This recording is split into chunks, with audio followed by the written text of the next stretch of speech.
on a des salariés qui sont plus épanouis, plus reposés, moins d'arrêt de travail, moins d'absentéisme, moins d'accidents de travail aussi.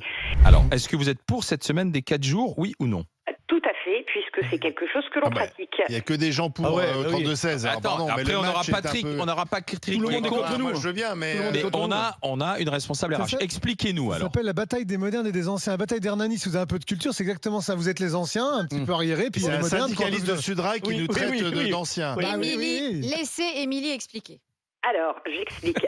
Nous, on l'a mis en place d'abord en une période d'essai pour justement pouvoir calibrer le fonctionnement, la logistique et l'organisation et avoir dans un premier temps un ressenti des salariés pour savoir si ça leur convenait d'un point de vue équilibre pro et vie perso.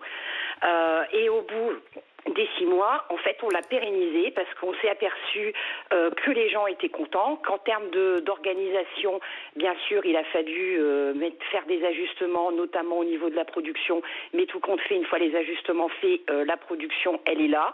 Elle est même plus que là puisqu'on a eu un gain de productivité. À côté de ça, on a des salariés qui sont plus épanouis, plus reposés. Conséquence, moins d'arrêt de travail, moins d'absentéisme, moins d'accidents de travail aussi. Et à aujourd'hui, les salariés ne reviendraient pas en arrière. Et le 3e jour off, c'est lequel? Alors, il est choisi par les salariés? En fait, il n'y a pas de jour off. On a fait, comme l'auditrice précédente, on a fait un roulement. On a organisé le roulement par secteur de production, par service. Alors, j'avouerai que quand on regarde de plus près l'organisation, la population féminine a essentiellement demandé un jour off le mercredi, notamment quand elles avaient des enfants, parce que comme ça leur permet de garder les enfants et d'éviter les charges supplémentaires pour des frais de garde. Et les garçons, c'est le vendredi pour aller jouer au golf? Pas forcément. Il y a de la population féminine masculine, qui préfère aussi un jour off par rapport à leur activité personnelle, leurs loisirs. Ça peut être le mardi, ça peut être le jeudi, le vendredi ou le lundi. Et en fait, avec un roulement comme ça, bien entendu, il y a eu une hausse aussi au niveau des employés, puisque pour assurer un bon fonctionnement et Vous avez embauché. Voilà, exactement. Ça tombe bien, on a du chômage en France, mais enfin quand même. C'est vrai que toutes les entreprises peuvent embaucher comme ça. Mais celles qui le peuvent, on t'a pas dit de. Moi, j'ai pas dit de faire une loi. La question, c'est faut-il généraliser? Oui, mais c'est pas imposé. Généraliser, c'est pas faire une loi. Généraliser la semaine de 4 jours. Ah oui, mais attends. Donc là, on parle d'entreprises qui ont les moyens d'embaucher. Eh bien, toutes celles qui peuvent le faire doivent le faire. Émilie, merci de ce témoignage, Émilie. Restez avec nous pour écouter Patrick, qui est du côté de la Haute-Vienne, Limoges. Bonjour Patrick. Oui, bonjour à vous, bonjour à toute l'équipe que j'écoute tous les matins en faisant mes domiciles. Oui. J'entendais un petit peu votre débat. Il est évident qu'en tant que professionnel de santé libérale, c'est pas du tout transposable à notre activité.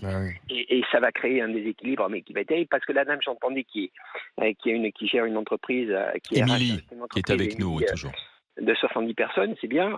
Si le médecin ne travaille pas le lundi et que les gens sont malades, on fait quoi?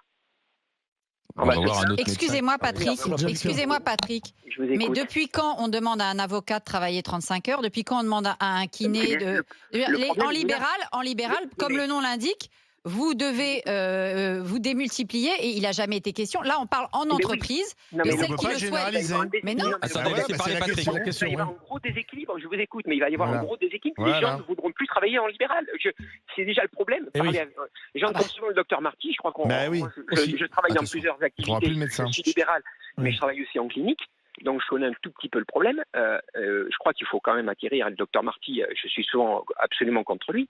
Il y a beaucoup de jeunes médecins qui ne veulent plus bosser. Enfin, plus bosser. Ils ne veulent plus bosser comme c'était avant. Moi, j'ai un peu d'activité, donc ça fait 30 ans que j'exerce. Il est évident que l'activité que j'ai, il y a très peu de professions libérales, je parle en médecine, maintenant qui veulent le faire. Je parlais encore ce week-end avec des amis qui sont chirurgiens ou spécialistes. C'est une catastrophe. Transposer la semaine des 4 jours, mais je vous dis, les gens Patrick, travaillent en libéral. Je vais vous dire une chose. Une infirmière à l'hôpital public aujourd'hui, même si vous lui proposez semaine de 4 jours, elle ne voudra pas rester, elle préférera faire infirmière libérale en travaillant 50 heures par semaine. Parce que c'est les conditions de travail. Si, c'est les conditions de travail à l'hôpital public qui les rend malades. Ma femme est infirmière libérale, donc vous tombez très bien. Oui, elle change. On en reparle 5 ans ou après 10 ans d'exercice libéral. Elles sont usées, fatiguées, elles veulent changer d'activité. c'est pas le problème de travailler salarié ou libéral. Salarié, c'est pas terrible, mais en libéral, c'est pas mieux. Donc le problème, donc c'est un choix libéral. C'est un choix d'aller travailler en libéral. Excusez-moi. Oui, mais après, il ne faut pas s'étonner qu'on trouve plus des gens. On va pleurer à chaque fois aussi. Oui, mais on peut avoir que des fonctionnaires en France, mais il y a des gens, qui ont besoin, qui sont dans des secteurs d'activité. Il faut travailler beaucoup pour gagner sa vie. Je pense aux commerçants, je pense aux artisans, etc. Tous ces gens-là ne peuvent pas être aux 35 heures, ne peuvent pas être aux 4 jours, etc. Vous nous décrivez un monde, en fait, de fonctionnaires de grosses boîtes. Émilie, c'est vrai que de PME, de travailleurs indépendants, de libéraux. Elle est là, Émilie. Il a la mort. Allez-y, Émilie, alors. Bien de le dire, 70 personnes. Attendez, laissez-la parler. Allez-y, Émilie. On parle des PME, c'est 3-4 salariés. Faut pas généraliser parce qu'il y a des secteurs qui ne sont pas comparables. Voilà. On va comparer le secteur privé au secteur libéral. Ça, c'est une chose.